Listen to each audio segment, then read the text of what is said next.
never really into it before. I think anybody that's walked on this campus during this series and seen how many Flyers and Penguins jerseys there are on these kids knows that this really is a hockey town, and it's just going to take off once the whole ice rink is completed. Thank you. To see after all these years, finally taking these steps towards the D1 program. Well, it's funny. I got dropped off by mom and dad in 1978. 3 days after I got here, they announced that the ice rink was being turned into an indoor practice football field, and we were without a rink. And I called and said I wanted to come home. And instead, we were able to get a temporary outdoor rink built where the current practice field is for football.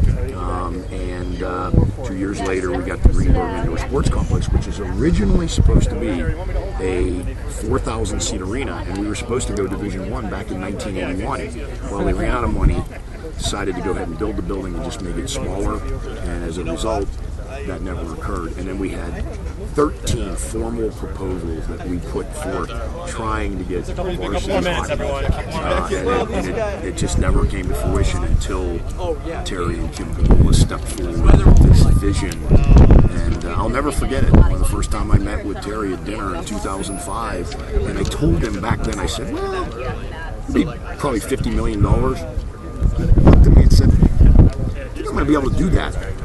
And I was in shock and thought, wow, does he really understand what I'm talking about? And then I went home that night and Googled his name, and I yelled at my wife,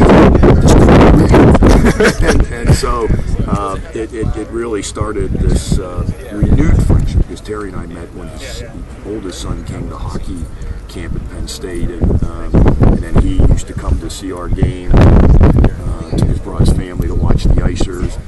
I think he was pretty critical of my coaching back then. Somebody asked him what he cares about.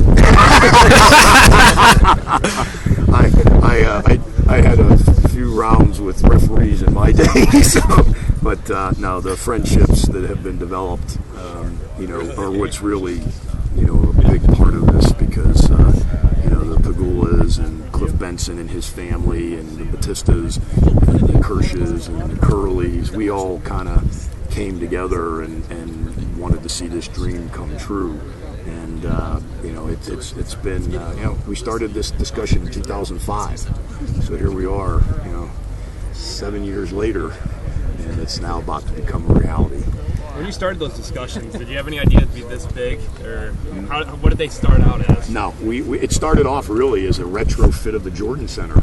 Yeah. And then we started to realize how complicated that was going to be, and how there wasn't enough space over there. There just wasn't. It was never going to be right. It would have been just jerry-rigged from the beginning. And when we started talking about building a standalone facility, it started off with one sheet. We talked about how quickly we would need a second sheet. We even talked about a third sheet of ice equipment. And we're actually positioned where we are someday when we build a new indoor tennis center. That could become a third sheet of ice if the programs grow as much as we hope they're going to. So but as I was saying, Terry, when he first said to me, I told him I thought it would be about $50 million, and he said, I think I can help with that. And I can still remember the day I got the phone call. I was visiting Agganis Arena at Boston University, getting a tour with Mike Eruzione, who scored the Miracle on Ice goal to beat the Russians. That was a thrill in and of itself. I shook his hand, Ben Beaumont, Mark Bevan, and walking across Commonwealth Avenue. I get a text message. I look at it, and it's from Terry, and it says, "Just signed hockey agreement. Great day for hockey in Happy Valley." And I stood there in disbelief. I was in shock, and I said, "Ben, he signed it. He signed it." And Ben said, "That's great, Joe. If you don't move, you're going to get hit by the team." So it was just a great day, and it's been a blast ever since. When was that? Literally, that was back in August of 2010. Was when he actually called us and told us he was going to do the gift, make it official. And and then you look over here. Everybody's been asking me for the past couple of months, "How are you?" And I'd say, "Well, we're having a blast and we're digging life. We're done blasting, so I have to drop that part of it." But it's been, even the people in Shields would come out and stand on the steps and they'd cheer and they'd rate the blast. "That was the best one yet. That was so cool."